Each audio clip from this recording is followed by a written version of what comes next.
now for election time on Prime, and we have a look at service delivery successes and failures with exactly 30 days to go for the upcoming local government elections. Opposition parties are in full swing on the election campaign.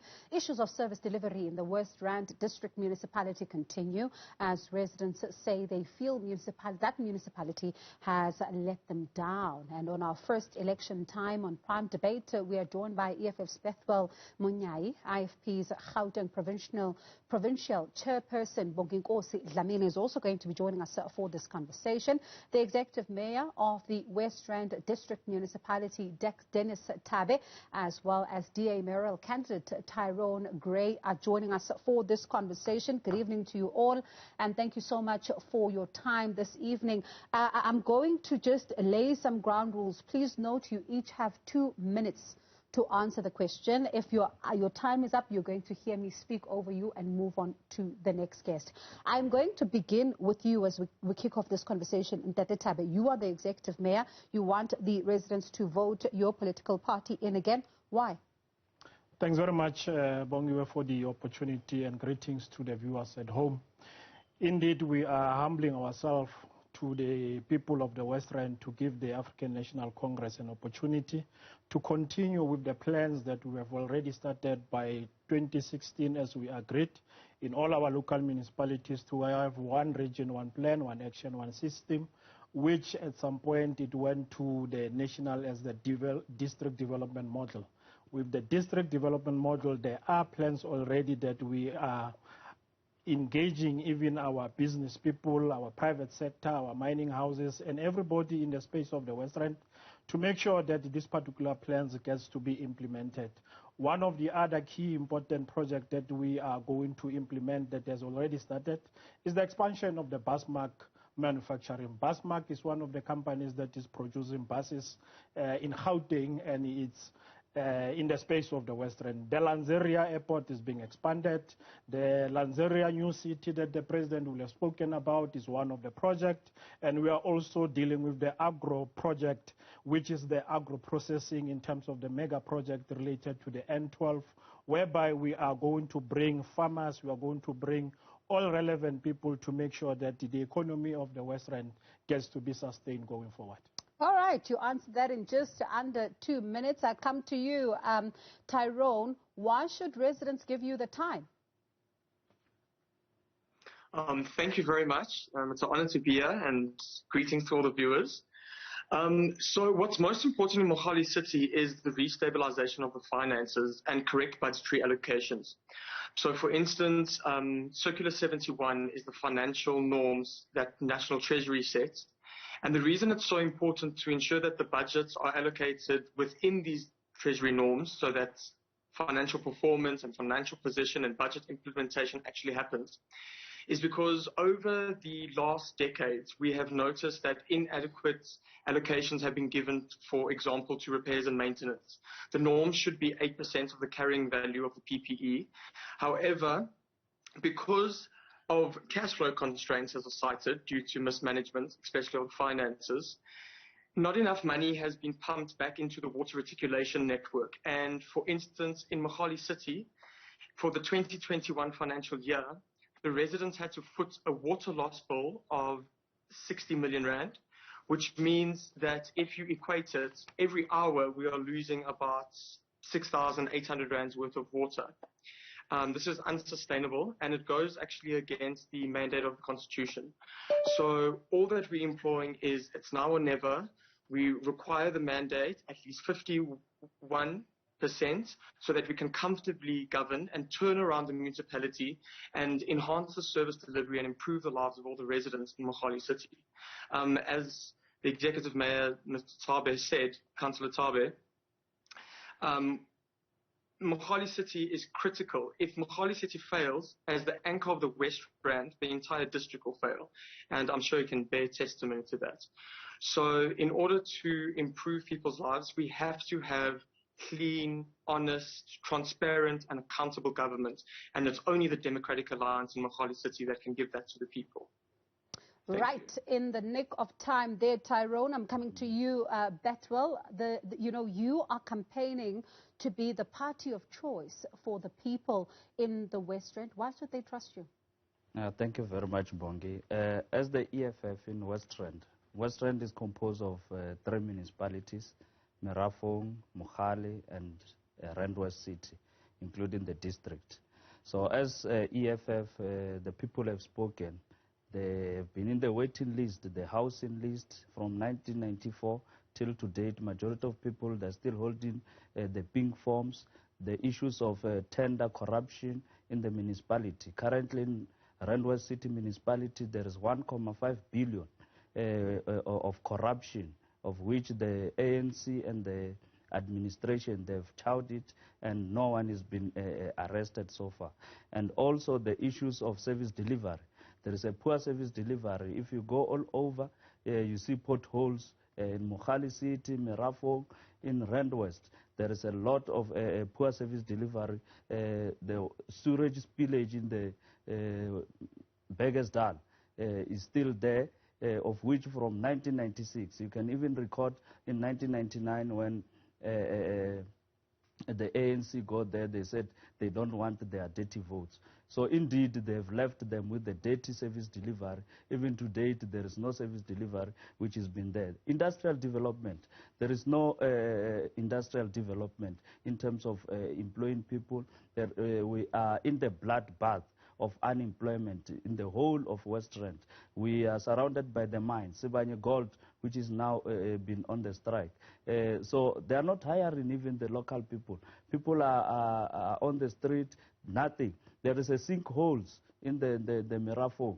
It was caused by the same the minings and the shares, the ANC people having the shares in those particular mines, but they are doing nothing in terms of social responsibilities. So there are a lot of things that are not being done by Betheul, your time is up. Government. Unfortunately, your 2 minutes is up, and I do understand we're still battling to get Bonginkosi Dhlamini from the IFP on the line, but let's continue with this conversation. Mayor Thabe, one of the things that happened here that we cannot ignore in this particular municipality was the issue of VBS. But before we get to that particular issue, Chapter 7 of the Constitution focuses on local government. And when you read the objects of local government in Section 152 is that there should be, provision of services to communities in a sustainable manner. But when you drive around, it doesn't look like that is in fact happening. As Betheul has said, we've also sent our reporters there.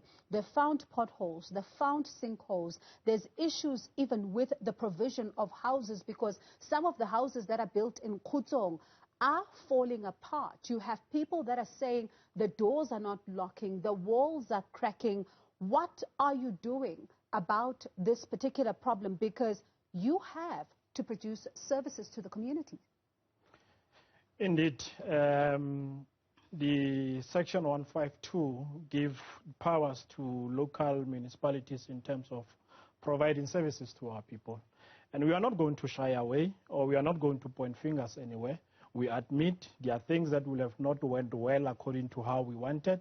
But as we all understand the situation, and it's not about bringing the COVID-19 or whatever, but the reality on the other part is that we don't have sufficient funds. We don't have enough money. That is why the issue related to the district development model says all department, provincial and national, must come down to this district and help local municipalities. Indeed, whatever we must be doing, it must be quality service. We agree. The issues related to the sinkhole also in Merafong, fortunately we were with the Premier, and it's not an issue that we are lightly taking up with provincial and national. We are in a serious way engaging the province and national. Yesterday in the district municipal council, we agreed with the decision that says we are going to declare the Merafong as a disaster area, whereby we are going to appeal to all the local municipalities to work together to make sure that whatever gets to be given to the people of Merafong gets to be done. And indeed, we can't allow a situation whereby we'll come across issues of potholes, issues of spillage, storage along the road. All of us must do our part. And what I mean is that when communities, they see such things, they must also report about it. We have done some tremendous work with the MEC of Roads in that day, Mama Bolo, in the space of the West Rand, bringing all relevant particular infrastructure to deal with the potholes. Issues of water is one of the other important issues that we are dealing with. Issues of electricity is one of what we are also dealing with. We have electrified Zenzele in Betheul. All right, it's time up, Ntate Thabe, but I'm going to continue with you in just a moment, because you say that you don't have money, and that's your doing in part, of course, and we're going to be talking about that. Now, Betheul, while we talk about this, there's something that is very concerning, which is a very difficult picture to even fathom. The issue of, this municipality, this district municipality saying it doesn't have money. It invested money in VBS. It certainly cannot be that it's the fault of residents that they should then expect shoddy work because of this. Yes, indeed. They've invested money in VBS through corrupt activities. That money was meant for service delivery, was channeled to the pockets of the politicians of the ANC. It's not only of VBS. These municipalities, they are even owing ESCOM billions of rands now. In Rand West, they are owing 646 million that they are owing. So it is a time-ticking bomb to the residents in West Rand that they can be in dark anytime soon because of corruption that they are doing in that. We've put motions as the EFF in council for the insourcing of security guards. The ANC politicians, they are getting money through backdoor, through these companies. The insourcing, they are declining. They are spending close to 7 million per month. But the security guards, they earn even less than 3,500. You can imagine how much is going to the politician pockets in terms of these tenders that are in the municipality. But as the EFF was saying, the time is now. The communities, the residents of West Rand, vote for EFF so that we can get rid of this corrupt government of the ANC and bring service delivery to the people. You've got 40 seconds before we finish that. What becomes your role then in council to ensure that services are being provided in a fair manner to the community? Because we can't just sit in opposition lines and not do something about the shoddy work that is provided by these contractors. You are correct. In terms of the insourcing of security guards, we have put motions. They decline it. We're putting that they must insource the security guards. The ANC, they've declined that particular motion. In terms of the VBS, we put it that the workers, they were even unable to pay the workers. We were in solidarity with the workers that the workers must be able to be paid in that particular district municipality. Also, if you can put it just recently... Betheul, it's time up, unfortunately. Okay. I have to move to the Democratic Alliance. And Tyrone, what then becomes your role in council if things get to this point that they are disintegrating, where we are seeing community members without services? We're seeing sinkholes, all over the areas of Khotsong, because it's not new that the land that, that community has built on is dolomitic. We've known about it for years. But if you still have contractors that are doing shoddy work, it cannot be then that we blame the governing party only. We also have to blame council for sleeping on the job, in fact. I think one of the most important things, and it's a very pertinent question, is that the municipal manager must ensure proper performance management of all the capital projects. There is a tendency of tenderpreneurs to purposely delay completions, and it's almost a fee harvesting exercise. So what should actually be happening is every SLA should be implemented and the penalty clause should be upheld, so that for every week that the project is delayed, the 2.5% or whatever the penalty amount must be implemented. And furthermore, contractors that are in South Africa that are abusing the public pockets, they need to be red flagged, they need to be blacklisted, and they need to have a mark and against their name so they don't ever tender again on the national database. That is one of the most critical things we will implement.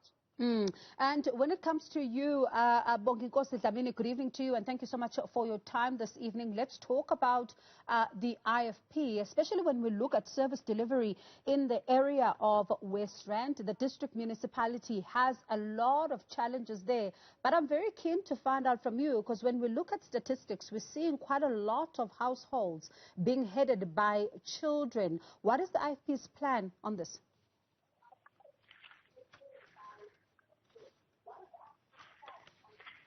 Thank you very much, with the guests and your viewers at home.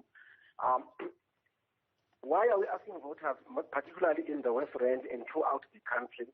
It's that where there is IFP, particularly in Gauteng, there is stability. There was no IFP in Tshwane, there is no stability. There is IFP in Johannesburg, there is stability, there is good governance. We don't allow political tinkering. There is IFP in Mohale City, there is stability, but yes, there are challenges. There is IFP in Ekurhuleni, there is stability, there is governance. Therefore, we are saying the bigger the IFP in any municipality, the better for us. Going straight to your question, one of our 10 points in our manifesto that we launched yesterday, we said we are building the next generation. That's by prioritizing early childhood development centers and sports fields to give youth real hope for the future. We continue to provide bursaries to poor learners, and we prioritize sanitary dignity for indigent schools. Therefore, that particular point that you're talking about of looking after the future and the young, it's there in one of the 10 points that we launched yesterday. All right, and Thabe, I'll come back to you, because one of the things that is really at the heart of why your municipality is not able to deliver services is that investment to VBS, which went against exactly what Treasury was warning against. And when we look at this, how sure are residents that this is not going to be repeated? Because if you can't listen to Treasury as a municipality, who are you going to listen to? Through that, Bongiwe, but let's put the facts on the table. The first part, I'll also advise whoever believes that there's any councillor, especially of the ANC, doing any corruption, we want to appeal to them to go to the relevant particular institutions. The issue of the VBS, indeed, it will have brought certain particular challenges within the institution, and I can indicate to yourself now to say there is this approach of recouping the money that was invested. We have joined with other municipalities in terms of having a firm of law that is making sure that we are going to get our money, like what is happening in the VBS, the administrator paying people back. We are one of those people that we're expecting to be paid back. And the reality is that since that particular time in the institution of WRDM, there's never been a day or a month that we have not paid our employees. From 2019, I can just disclose as the executive mayor, there's never been a day that we have never paid our... So we're not going to see the scenes where officials were locked in. I'm not wrong. Yes. Well, officials were locked in municipal offices. They're not paying anything. Since 2019, you have never seen that. The salaries of the employees are affected in that municipality. It's a mess in the district, even worse in the locals, whereby the workers, there is no rubbish collection in the community. Because you are mixing things. If you talk about salary within the institution, okay, let's talk about services then. We agree about services that we are not doing the them community. According to what? So let's talk about this then, because while you pay for salaries, are you afraid of the situation where officials were locked inside offices? Bongiwe, let's get clarity so that you can understand what is the role of a district municipality versus a local municipality. Yes. The West Rand District Municipality is not like other districts in the country, whereby you are given the powers to be able to provide certain particular services. At the level of the district, our services is fire services, emergency, but in the local, yes, issues of water, issues of electricity, but you still have to support the local municipalities. Which we agree that for us making sure that we engage with the province and national is to make sure that we get assistance for this particular local I'm going to take this out of this dialogue just for a second and bring in here Bonginkosi. Bonginkosi, when we listen to this, one of the things that becomes very clear is that there appears to be very little that is done in terms of accountability when one looks at what has happened over the years. Do you get that sense as well? Well, the corruption is a curse that eats to our future. And we don't believe that the ANC talking about it is going to solve it, because it's becoming their DNA. We must really be seen to be fighting corruption, because it is eating out to our people's future and the progress that are supposed to be there. We must face it up front. That is why we are saying to South African voters, by you not going to vote, you are giving power to those who must continue eating money on your behalf. Don't put all your eggs into one basket. The bigger and stronger the IFP in your municipality, the better. Because where we're governing now, we don't recycle leaders who are corrupt. We deal with them. We're not afraid to remove mayors. We're on record doing that in KwaZulu-Natal and even here in Gauteng, where we are in a coalition, where we remove corrupt officials. Therefore, we must acknowledge that there is a problem of corruption, and we must be seen to be dealing with it. All right. And Tyrone, when one looks at what Ntate Thabe is saying here in studio, that his district municipality is doing everything it can to ensure that services are being provided, he admits there have been some wrongs that have been done and says that they are moving to rectify some of those wrongs. Are you convinced? So the reason I'm unconvinced or believe it's paying lip service is because district's budget, over 60% is spent on salaries, which is a breach of treasury norms. One cannot say that they're prioritizing service delivery, but when we look at the actual budget allocations, the district municipality is being used as a cadre cash cow for permanent salaries. Interesting. In 20 seconds, Betheul, when we look at this particular situation and see what in fact is happening in this particular municipality, let's then talk about the way forward, because one of the things that is important here is that you can't only expect the mayor to be doing your job in council. How much of a promise do you make to those residents tonight that you're also not sleeping on the job? Yes. As the EFF, we are saying to the people of Mohlakeng Hostel, they've been living there on a very squalor situation. Almost 48 million was even channeled to some tender that never done any service there. So as the EFF was saying, we are going to make it a point that they were going to develop that particular hostel into family units. To the people of Bundu Inn, we're making sure that they're going to get electricity. They don't have electricity for more than 27 years.